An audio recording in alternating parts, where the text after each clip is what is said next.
Hey everybody, it's Charlie from Daily Motor. Check this out. It's the all-new 2022 Hyundai Santa Cruz. So in this video, we're going to take a look around it, get on the road, and talk about what makes this truck different from just about everything on the market today.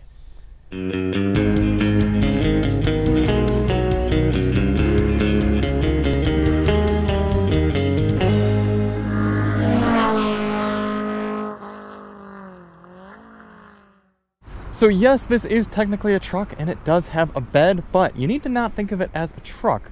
You need to think of it as a crossover with more kind of dirtiness ability. I just realized my bed is open. Why is my bed open? Well, you can see it does come with a tonneau cover and a lockable tailgate that can hold up to 500 dynamic pounds. So 500 pound dynamic load rating, which means you could load this thing up. Totally perfect for tailgating or extending and actually having weight on. That's 200 more pounds than the Ridgeline even. Some steps that are built in so you can hop right up like this. You can push this thing. Got this little strap on there so it's easy to close, but if you undo that, you can push it all the way open. Maybe, there we go. Folds right away and allows you to obviously access the bed. You have some various kind of slider rail things that you can latch things onto. You've got these little storage compartments. One of them even has a wall style outlet in there that's optional. And on top of all that, you have a little underfloor compartment similar to the Ridgeline. Not nearly as big, but you can still fill it up with ice, drain it out at the bottom, use it for straps or various storage things like that. Or like in the Tesla, we have grocery bags in there. That's something you could do as well. Tons of lighting for in here if you're doing things at night, grabbing things out, camping or something like that. Let's pull this back closed.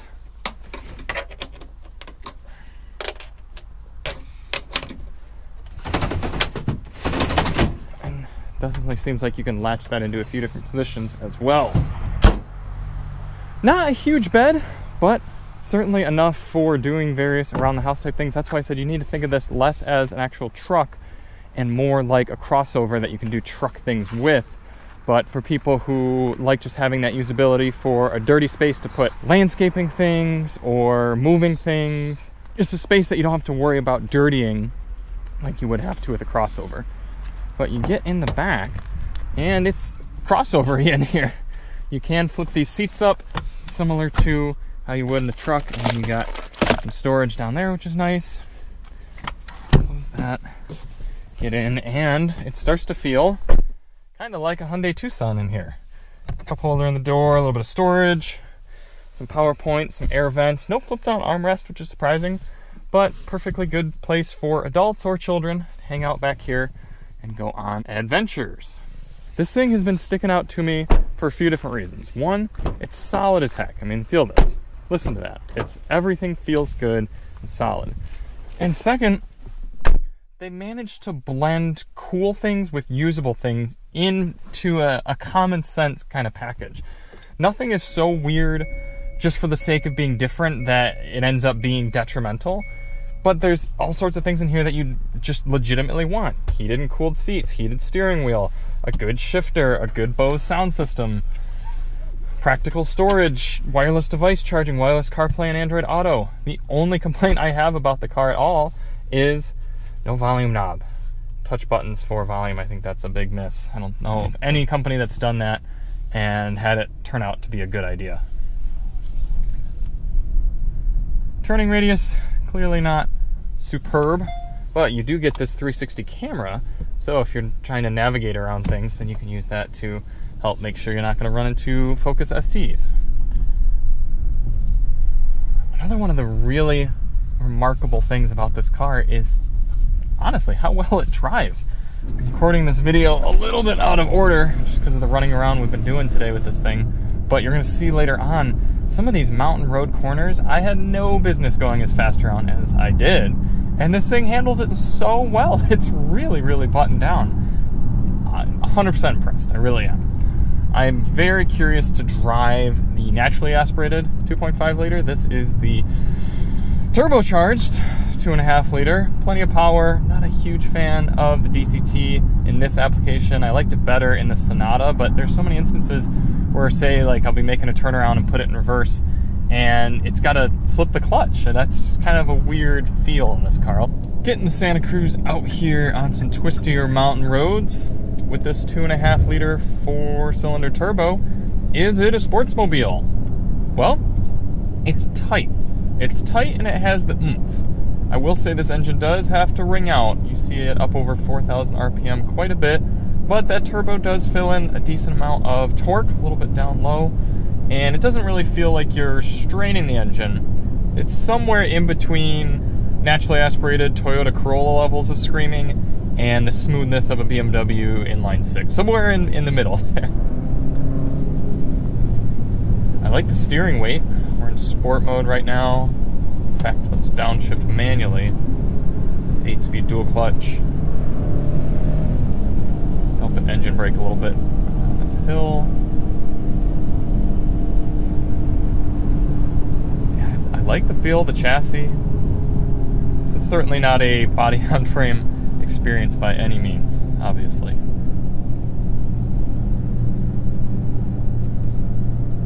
I will say that gauge cluster is still easy to read, even in bright sunlight. When they mentioned that in the product demo earlier today, I was like, doubt, but you can actually see it, so that's good. It's a good steering ratio as well. You can see I'm not having to turn the steering wheel too far. I'm going to turn through these corners. It makes for a sporty feel. They did a good job with that. I like the design of this Hyundai steering wheel with the spokes kind of here at 430 and 730. It's just another place to rest your hand, and it's a very natural resting spot. Out here on the highway with the Santa Cruz, I'm impressed by how serene it is. It's remarkably smooth and refined here on the highway. Not too much noise, it's just single pane glass, but yet this thing is making for quite a good highway cruiser, especially when you engage the adaptive cruise control and you get Hyundai's remarkable active lane keeping system. You can see it's taking me right around that corner, even if I take my hands off the wheel, and it'll allow me to have my hands off the wheel for a long period of time before it starts beeping, before it starts alerting me that I need to put my hands on the wheel. Obviously, you should still drive with your hands on the wheel. You should be always paying attention, but it's nice that if you're kind of just, you got maybe a few fingers on the wheel like this, you're sort of cruising along, the car can do most of it, and you just got to stay engaged into the driving situation. Seat comfort so far has been good. Transmission tuning's a bit wonky, I've noticed. Sometimes when you need to shift, there's just kind of a strange collaboration between the transmission and the turbocharged motor to downshift, get up to speed. It's not the smoothest operation. I'd really like to try this car with the naturally aspirated 4-cylinder, see if it's a dog or if it's a smooth proposition. You can see two Santa Cruzes in front of us, kind of get a rear view of the car. It's a neat looking truck.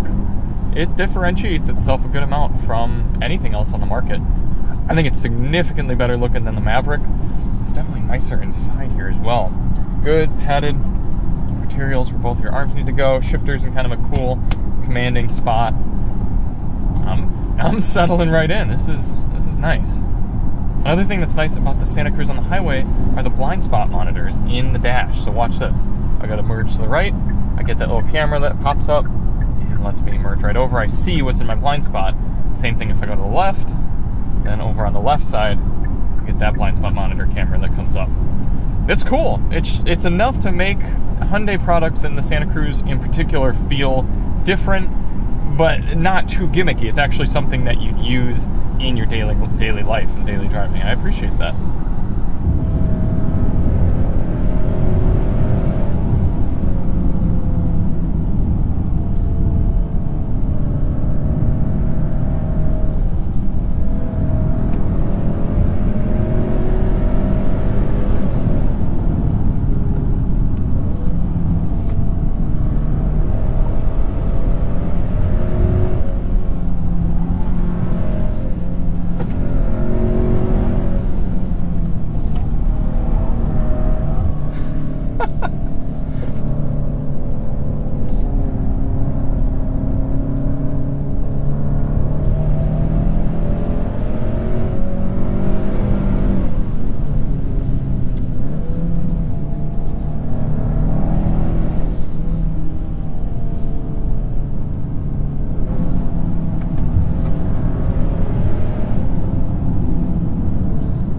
I should not be having this much fun and going this fast in a truck on these roads.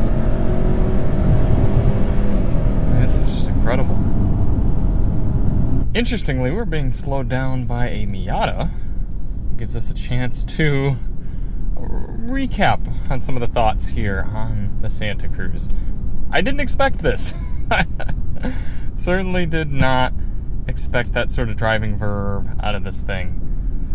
It's a cool package, it really is. I can see, yeah, I personally think they might have gone, I don't want to say too far. I'm just surprised that they put so much engineering and cost effort into that level of sporty and dynamic driving abilities, rather than, I don't know, just drop the overall cost in the vehicle, or yeah, maybe a little bit better fuel economy, hybrid powertrain, something. But it's cool for people who do want to be able to hustle this car around. That's capable. I'm really surprised and impressed. So the Santa Cruz, I like it. I do. I think it's neat that Hyundai is trying new things and showing a little passion for new products in this thing. And I like how they're marketing it toward not necessarily the traditional truck buyer. I really do think that people interested in this car and who it'll serve well are more crossover type buyers. I think you could buy one of these and kind of have it as a daily driver, use its features, use its interior and its front two space. I mean, let's be honest, most of the time that you're driving, you're just you in the car anyway for a lot of people. But having that bed back there allows you to have an area that gets dirty, add some usability and utility to a car that you wouldn't usually have. I even think of my mother, who drives a Ford Edge but still likes to do gardening and likes to do outdoorsy sort of things. I could see her maybe being interested in a car like this, and unlike something like the Ford Maverick, this is going to provide a smoother on-road driving experience, maybe feel a little less rugged but more car-like and more comfortable, and I definitely think there's a buyer for that. One sticking point I do think that's going to come up is fuel economy, so we're really excited to get this back into Michigan and run it on our highway fuel economy test, see what sort of numbers we get. And I really hope that Hyundai gets around to putting the hybrid powertrain in here, because I like the hybrid a lot better in the Tucson, so I'm sure I would like it better in this as well. So thank you all so much for watching. If you want to see more on the Santa Cruz, we'll have our Bose sound system test in the description when it goes live, and of course when we get the truck in Michigan, the rest of our videos. And we'll see you on the next one. I'm Charlie from Daily Motor, and as always, drive on.